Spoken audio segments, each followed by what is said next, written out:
Good morning, everyone, and thank you all for braving the traffic to be here. I believe there's quite a lot of jams outside, so people will probably be trickling in over the next few minutes. But we thought we'll start the proceedings for the day. Unfortunately, I couldn't be here yesterday, so my formal welcome and introductory remarks on behalf of CPR had to be postponed to today.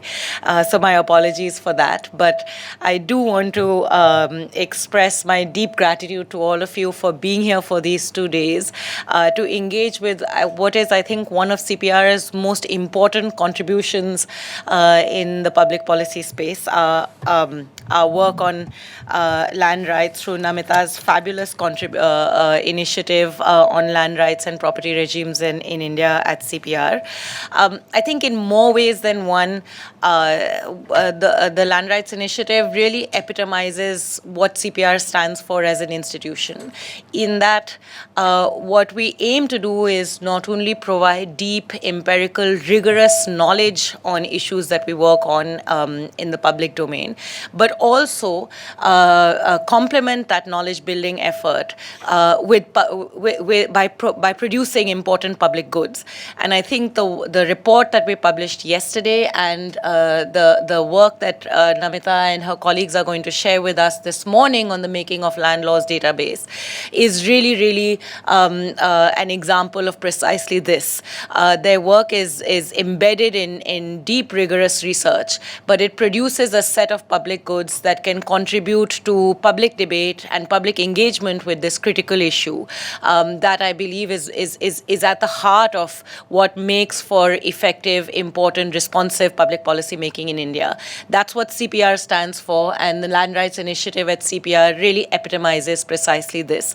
So I'm really grateful to have the opportunity to welcome all of you to this very important discussion, and we are grateful for your support and encouragement as we pursue this important issue.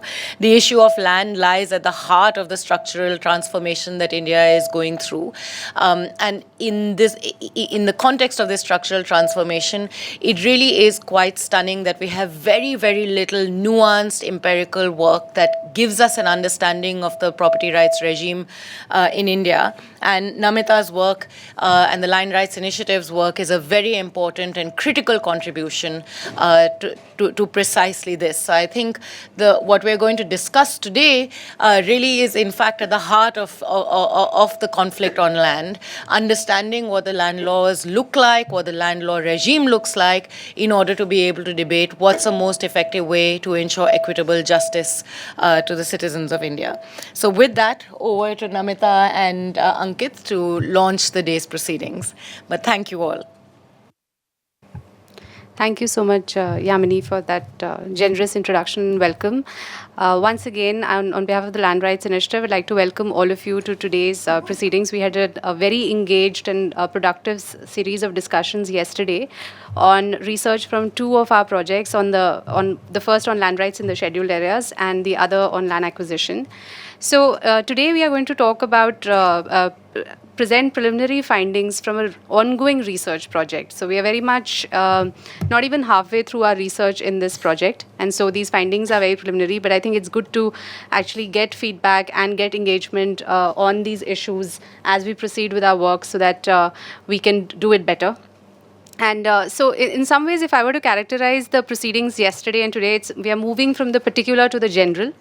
Because the first project for which we launched the report yesterday on the scheduled areas was specifically speaking about the issues faced by the scheduled tribes with respect to their land rights and other forms of affirmative action and representation within the scheduled areas of India, which is a particular legal regime. And then we talked about land acquisition, which is actually a very core legal regime that affects everyone, particularly in the scheduled areas and in the rural areas, but also significantly in the urban areas. And we saw that there was a lot of litigation legislation that was coming on these issues precisely from the urban areas, but that there was a lot of displacement pursuant to land acquisition in the rural and scheduled areas. So with this work that we had done, we actually realized that there are so many conflicting legal regimes, and that was something that we highlighted in our report yesterday, is that we have protective laws for the scheduled tribes, but they are pitted against contrary laws. And so then we decided that why don't we create a database of land laws, all land laws, first, and see if we can actually make some sense of the legal regimes. How do they intersect with each other? Which laws protect people's rights? And again, the people is not a homogeneous term. There are different groups within those rights. And I mentioned yesterday that even in the case of the scheduled areas, there are both protective and displacing laws. So you have the land reform laws, which protect the rights of scheduled tribes, but they also protect the rights of non-tribals living there, and they often intersect. So there is no homogeneous people as well. So can we try to make some sense of the legal regimes relating to land in India by putting together some kind of a database and then beginning to analyze it? And I think so. So in that sense, we are moving from the particular to the general. But the effort, even in the scheduled areas project, was actually to put together a lot of primary data, which just doesn't exist. So this is another exercise in putting together this primary data, so that all of us can think through and use this research to build further on. So as part of this project, we call it Mapping Land Legislation in India. Today, we just want to talk about the process that we have gone through in creating this database and share some preliminary findings. The team that worked on this research included Ankit on my right, and Upasna Chauhan, who was with us for a few months and now is doing her LLM in Cambridge. And of course, Soumya there has been an integral part of the research, as well as Shruti outside. So I want to thank all who's interning with the CPR.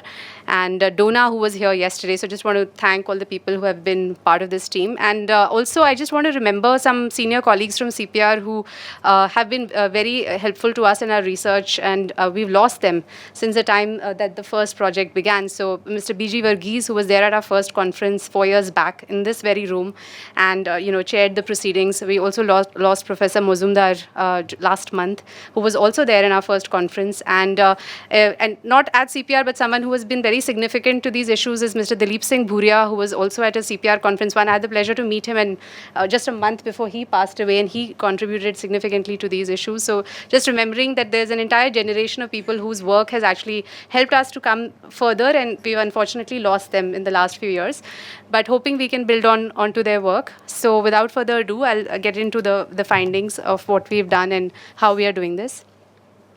So why do we need a land laws database? The purpose of a law is to subject human conduct to the governance of rules. The internal morality of law requires that laws must be publicly accessible for them to be genuine laws. Because if somebody were to make a law but people don't actually know what the law is, then they cannot subject their conduct to those rules. And therefore, rules should be simple, they should be clear, they should be certain of application, they should be general, they should be publicly accessible. Laws in India, so and another thing that came out yesterday is that we have significant institutional continuities between the colonial British state and the Indian state, and so we have many laws that are there from the colonial period. So, but throughout, laws were published in the official gazette, both in the colonial gazettes and then post-independence in the official gazette of the Union of India, the Government of India, as well as the state gazettes. So this is a requirement for them to be published. Only when it is published in the official gazette that does the law become publicly applicable. It may have been passed by Parliament and so on, but it has to be published. And this publication is as per the Government of India allocation of business rules. But what we realized when we started this work last year is that there is no publicly accessible database of land laws with the Department of Land Resources under the Ministry of Rural Development or any of the state government departments.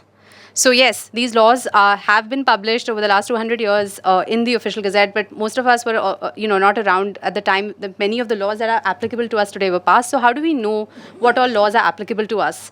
So the most extensive publicly and freely available laws database that we found is the PRS State Laws Database. And Chakshu from PRS, who was the creator of this database, will be joining us for the panel deliberations later today. But as we did our research, we realized that the PRS database on land laws is not comprehensive. We cannot speak of other subjects because we haven't done the work there. And because PRS was housed in CPR earlier, so actually we saw them as they did this very extensive process of creating this database, and still we find that it is not comprehensive, and we'll hear about the challenges they faced in creating it. And ultimately it yielded only 12% of the land laws that we have found thus far in our database. Our database comprises of 556 laws, and I will just speak about them. But PRS laws contributed to 12% of the laws in our database. Now, there are two types of land laws or any laws that are applicable. Actually, I should say three, but the two types of land laws that are enacted by the state, there are the laws that have been enacted by parliament and state legislatures post independence in India post 1950. So these are by democratically elected and representative state and union legislatures. But we also have a lot of laws that are applicable to us that were enacted by a non-democratic colonial British state. And the most well-known example of this is the Land Acquisition Act of 1894, but also the forest laws of the 20th century, which are still applicable even after the application of the Forest Rights Act. So there are many, many colonial laws that are still applicable to us. Even the Transfer of Property Act is the IPC. We have so many colonial laws that we really haven't had an input in as people, because there was no democratic state. The third, it's not there on the slide, but the third type of law is, of course, customary law, which definitely applies in the context of personal laws, and it applies to property in the context of inheritance laws and so on. But that is also something that is an evolving thing over time. But in terms of codified state statutory law, these are the laws. So what we are trying to create with this database, it's basically a first attempt to create a land laws database for 7 states. And the states are Assam, Bihar, Andhra Pradesh, Gujarat, Jharkhand, Meghalaya, and Telangana. And actually, so we had selected Andhra Pradesh, and then of course the bifurcation happened, and so we have Andhra Pradesh and Telangana. But essentially, we chose these states because we had to start somewhere, and we have so many states and union territories, 26 states and 7 union territories, and we needed to start somewhere, and this was an attempt at getting some kind of a geographical distribution from east to west, and from sort of north to south in a way. And at the same time, we also wanted to, having done the work on the scheduled areas and so on, we wanted to have at least one state from the 6 scheduled areas. We have Assam and Meghalaya, and also we have Jharkhand, and we have Bihar, and then we have Andhra Pradesh and Gujarat, to get some kind of a geographical representative sample. Of course, it is not a completely representative sample, but that's what we had. And we also wanted to build on existing work done in these states.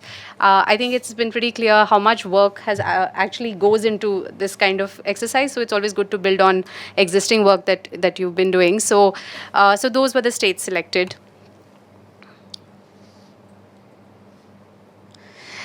So we relied upon the following 4 sources in creating the database. We started off with the PRS Legislative Research Database because that was the most, that was the only sort of freely, publicly available database of land laws, and of which we had observed the process of its making, so we knew it was quite reliable.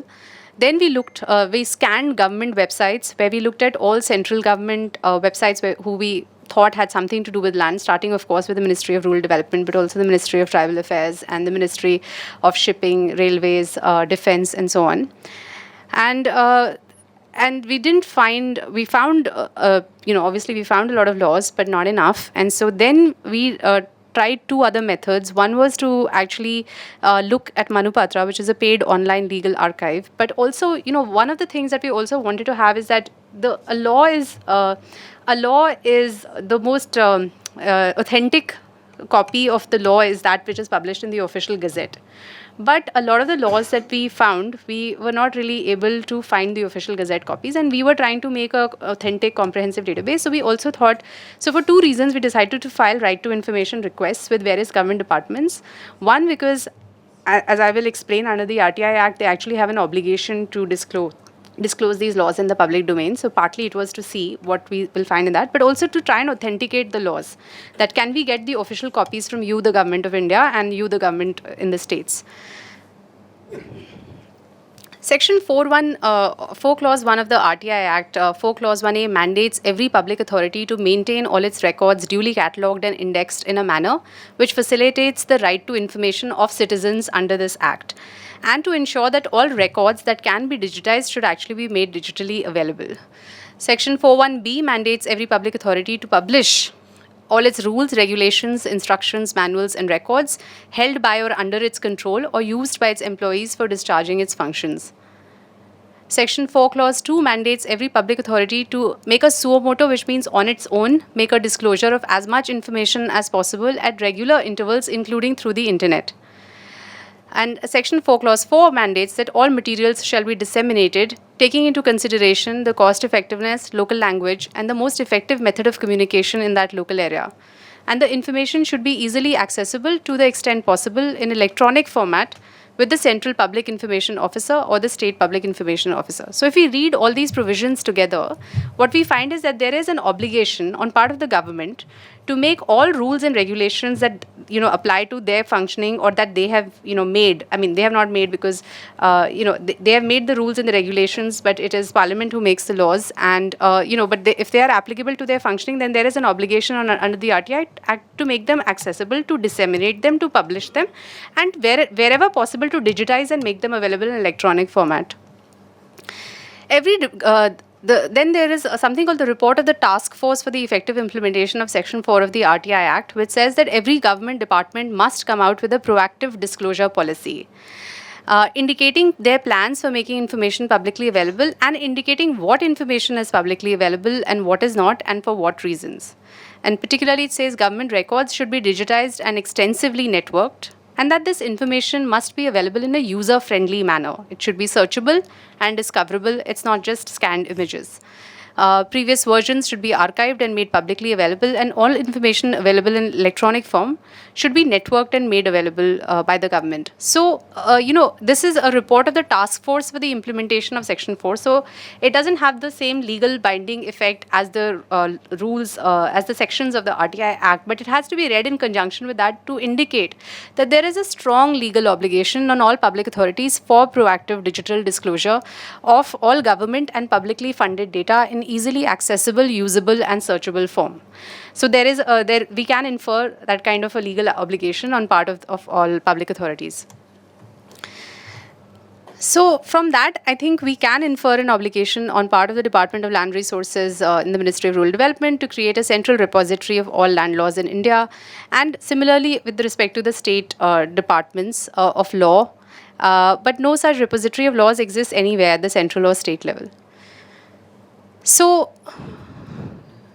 now I want to talk about some of the challenges. So we filed RTI requests with various departments at the central ministry as well as the state government. And as I said, this process is ongoing. So here I only present some of the responses that we have received from various governments.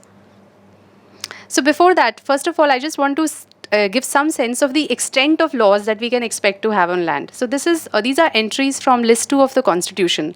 Our Constitution is a federal constitution with a unitary bias. We have 3 lists which outline powers, subjects for powers of the central government, which are coterminous with the powers of the Parliament to make laws under List 1.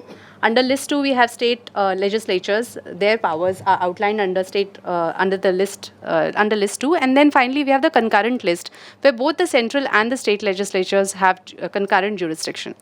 These are all entries from List 2. Entry 18, which says land. So land is essentially a state subject. And basically, state legislatures have powers to make laws with respect to rights in or over land, land tenures, the relationship of landlord and tenant, the collection of rents, transfer and alienation of agricultural land, etc.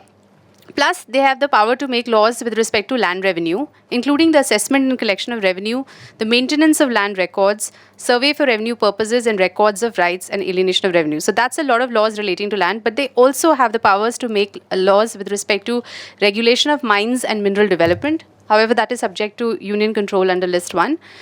Land taxes on agricultural income, duties in respect of succession to agricultural land, estate duties, taxes on lands and buildings, taxes on mineral rights. So there are so many legislative powers that the state legislatures have. So we can see that there will be many laws on all of these subjects.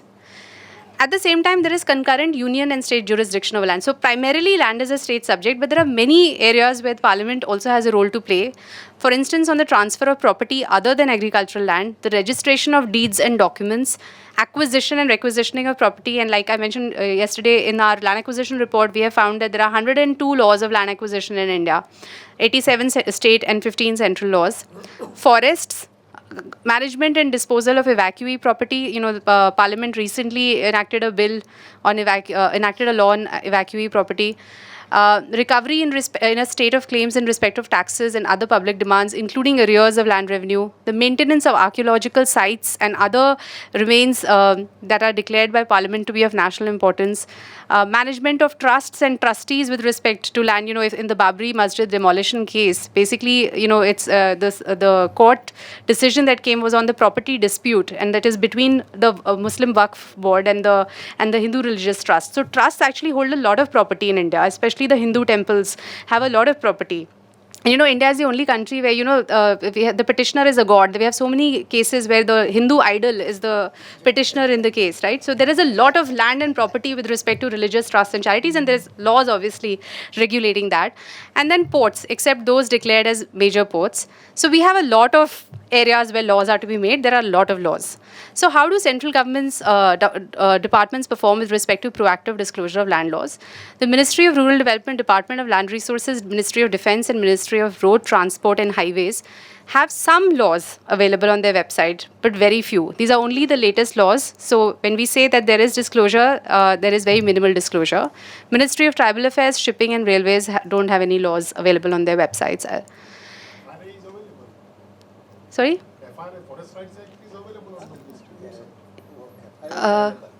Okay. Just the FRA is available. On the Ministry of Tribal Affairs website? Okay. On the Environment Ministry's website? Okay. So we'll look into that. Then we looked into whether they have functional RTI cells, and we found that at the central ministry levels, the Ministry of Rural Development, Tribal Affairs and Home Affairs have functional RTI cells. We haven't actually looked at the other ministries. And with respect to the state law departments, they all have functional RTI cells, which is another obligation under the RTI Act. So when we filed RTI requests with the state law departments and the public information officers of those departments, this was the response that we received. The best response was actually from the states of Assam and Meghalaya. From Assam, we received copies of 16 laws in hard copy form, which are official gazette copies.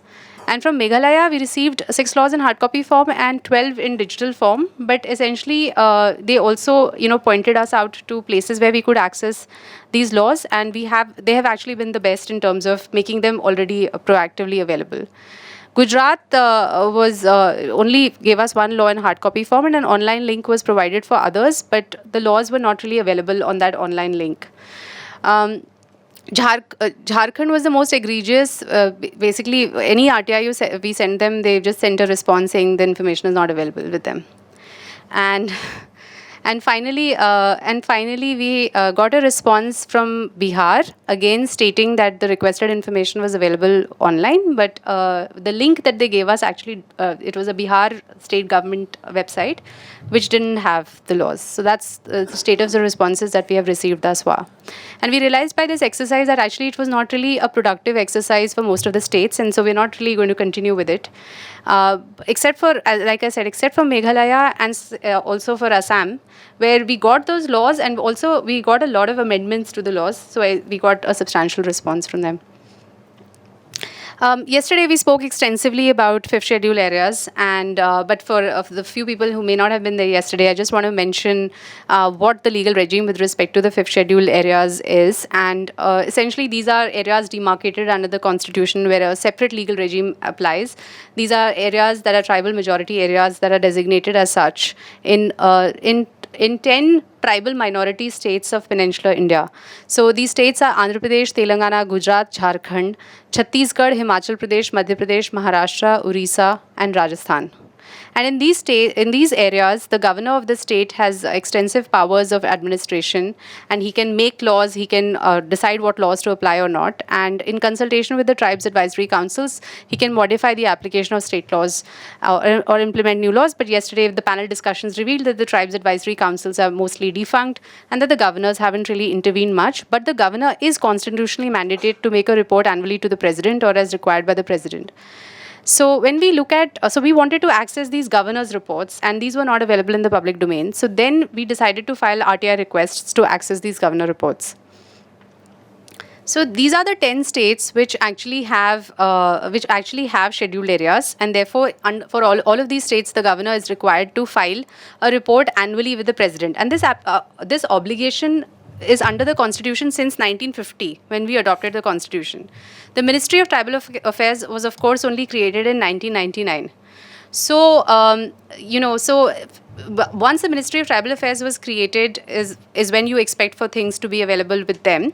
So, on the Ministry of Tribal Affairs website, it is listed what governors' reports they have actually received. And as we mentioned in our report, based on key informant interviews, we understood that, once the report is sent by the governor to the president, there is a lot of follow-up action that happens, and the report sort of goes between the two functionaries and the various officials to look into for clarifications and so on. So we understand that there is a process, but it is astonishing that we have only very few reports that have been received by the Ministry of Tribal Affairs as they have listed on their website.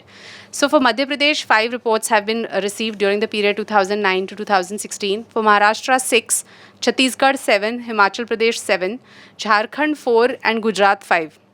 For Andhra Pradesh, Orissa, Rajasthan, and Telangana is, of course, a new state, and they are still struggling with things.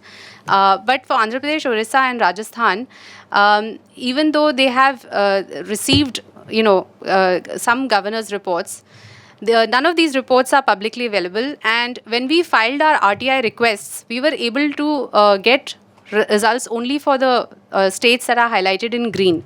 So for Madhya Pradesh, we got 2 out of the 5 that were listed. For Maharashtra, we got 2 out of 6. Chhattisgarh, we got 2 out of 7. Himachal, we got 2 out of 7. Jharkhand, 1 out of 4. Gujarat, 1 report out of 5. So it's not clear why the ministry wasn't able to share all the reports with us. Like I said, it didn't seem to be a question of unwillingness. It seemed more a question of inability to find them in the records. And that also, of course, is is a violation of the duty to maintain properly indexed and catalogued records. But we also heard from Professor Sridhar yesterday about how difficult it is to obtain information. So now that's how we have gone about creating a database, and it's unfortunate that at the end of the day, most of the laws we got were from a paid online legal archive to which CPR fortunately has a subscription. So, clearly the objective of publicly accessible, freely accessible laws is not satisfied at this point on land laws. So now, based on the 556 laws that we have collected for these 7 states, as you can see, the bulk of these laws, 63%, are from Manupatra. 17% are from various government websites. So we have got, like I said, some governments are good, like Meghalaya, and has laws that are available in digitized form. And then we also have 12% of the laws from the PRS state laws database.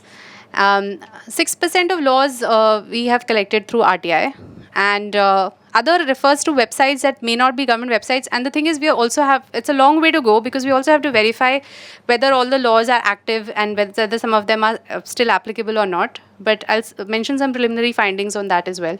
Next slide. However, for most of these laws, our attempts to get the official Gazette copies have not really succeeded in entirety. For only 40% of the laws do we have the official Gazette copies. I think that's something, but it's a long way to go, because 59% of the laws we don't have. When we look at the state-wise distribution of whether we have official Gazette copies, for Gujarat and for Meghalaya, we have most of the official Gazette copies. So I think what is interesting is also coming out is that Meghalaya is not only good with having its laws on its online and digitally available, but also it is good about responding to RTI requests. Gujarat does have laws that, through various places we were able to put together, and we got the majority are official Gazette copies, but they're not very good at responding to our RTI requests. When we look at the language of the Act, 95% of all laws that we collected are in English. 13 laws which are 2% of the database, were in Hindi. 12 of these laws were from Bihar and one was from Jharkhand. Yeah. So now just some of the substantive findings, and this data is still subject to work and verification and correction. So, but just to get a sense, 93% of the laws, as you would expect, have been enacted by state legislatures. Provincial legislatures refer to laws that were enacted by legislatures prior to Indian independence. So that's a very small percentage. No, previous slide. Parliament. This is not complete. We haven't worked on the central laws in entirety. So the yellow color, which is 9 laws, is obviously not complete because we know that there are more laws than that are applicable. In the case of land acquisition alone, we have 15 laws that are applicable. So we have to update, but we are still working on the central laws. And then we also have some laws which are, as old as those by the Governor General Council and so on. And we have to figure out whether these are still applicable or not, because unless a law is expressly repealed under the Constitution, it's still applicable. So next. Yeah, so for the work that we have done thus far, we can say that 95% of the laws are still active and 4% of them have been expressly repealed, that we know, but there is still more work we need to do within this 95% to figure out if they're still active. Now, the other thing is that, as I mentioned yesterday also, the way the British government actually made laws was very piecemeal. So, agricultural land, there were different laws. Scheduled areas, there are different laws. Wastelands, there are different laws. Urban land, there are different laws. And that's what the Indian state has also continued. And so what we find is that only about 82% of the laws are applicable entirely within the states. 17% of the laws are partially applicable to certain territories. So, like defense laws will apply to certain areas, scheduled laws will apply to scheduled areas, and so on. When we look at the state-wise distribution of laws, we find that Andhra Pradesh and Gujarat together account for 60% of all laws in the database. Now, Andhra Pradesh and Telangana should be read with Andhra Pradesh because the laws of Andhra Pradesh are applicable also to Telangana. They have been adapted, and Telangana has been in existence for such a small period of time that they don't have a lot of laws that they have enacted. So, reading them together, Andhra Pradesh is the largest state geographically amongst the 7 states that we have selected. Plus, we find that obviously the states that were carved out later, like Jharkhand and Meghalaya, have less laws because their legislatures have applied. But in many of the laws of Bihar to Jharkhand and Assam to Meghalaya are also applicable. So to get a full sense of that, we'll actually have to go through and make sure, they have just generally adapted all the laws. So in that sense, more laws will be applicable, but we still have to work out exactly how many. But it is still interesting. So, Andhra Pradesh, yes, it's a big state. Gujarat has a lot of legislation. It's, more, it seems to be a bit of an outlier. They have a lot of laws as compared to other states. And then 40% of the laws are from the other states. Because, Bihar is also a big state, very complex land relations, but not as much law. Gujarat, a lot of law. Now, we've also plotted a time-wise distribution of the laws. Can we see when we have a lot of laws that are being made? And we clearly see a period in the 60s and 70s where there's a peak of all laws. So here, the green line, the khaki green color, it actually represents original laws, which means a new law has actually been passed by state legislatures. And the red one represents amendments to that law. And then the blue line actually counts both the original laws and the amendment laws together. And so what we find is that there's definitely an increase. So 1950 is when the parliament and state legislatures are coming into being after independence. And so we see definitely an increase in legislation from 50 to 70s. And then we have, the legislation sort of tapers down, and Chakshu has joined us. So I hope he will also speak about, how parliament and state legislatures are legislating today. But also what we, interestingly, and we obviously are still unpacking this, but a lot of laws that are framed in the 50 to 60 period are land reform laws and so on. And then subsequently, you see a lot of amendments to those laws. So that's why the green line is not, there are not many high peaks except so the green line actually sees peaks in the 50s and 60s and then a tapering down. But the actual volume of amendments and legislation like that, it's actually going up and peaking in the 70s. But then somehow lawmaking is declining. So in the last few decades. So we have to think about why that is happening. If you look at the purpose of laws that have been enacted, then we find that the maximum number of laws, which is 29%, are land reform laws. And these laws have mostly been enacted during the 50s, 60s decade. But then we also have a lot of laws on land use. And this is a bit of an umbrella term at this point, but it refers to any laws where actually the government is trying to manage the way that particular land is going to be used, whether it is urban land use kinds of laws or special economic zones and things like that. So basically laws pertaining to land use. It's a very big term, and I hope that as the work proceeds, we can disaggregate it into further categories. Land reform laws include 5 kinds of laws: abolition of intermediary laws, which means zamindari abolition laws; abolition of rayatwari land tenures as well. So that's the first scale of land reform. Then there are land ceiling laws, which put a ceiling on the extent of land that you can hold. And then there are redistribution of land laws. So all of those come within the land reform category. And within the land use category, as I mentioned, it's anything that may have to do with how the land is to be used. Then we have the land acquisition laws. So 102 laws of land acquisition, but only 8% of total number of land laws are there. Then, of course, we have a lot of laws on land taxation, revenue, and rent. And then the laws on decentralized governance would include things like PESA, which have implications with respect to land rights. So basically, at this stage, we have been very expansive in our understanding of what laws should be in this database. Any law which had some provisions that tampered or affected people's land rights, or gave them land rights or whatever, we have included for this time. As we refine our work further, perhaps we'll be able to identify which laws are squarely about land, like abolition of intermediary land and so on, and which are less significantly related to land but have some implications on land. But right now, everything is in. Then we also have land titling laws. And we also have some rehabilitation and resettlement laws, really small percentage, 4%.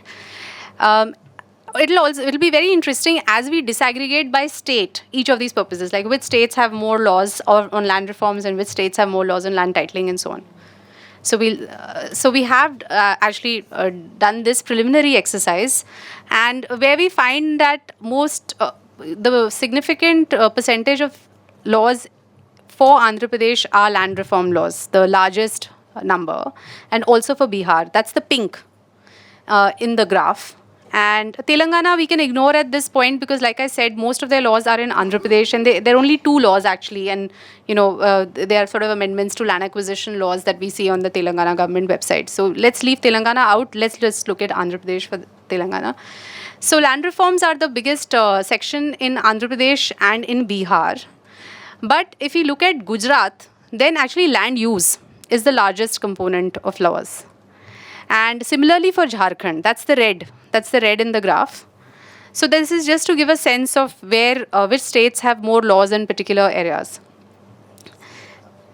And so that's where we are at this stage, and we welcome any and all feedback on how we are thinking about doing this database and what we can do better as we go ahead. Thank you so much.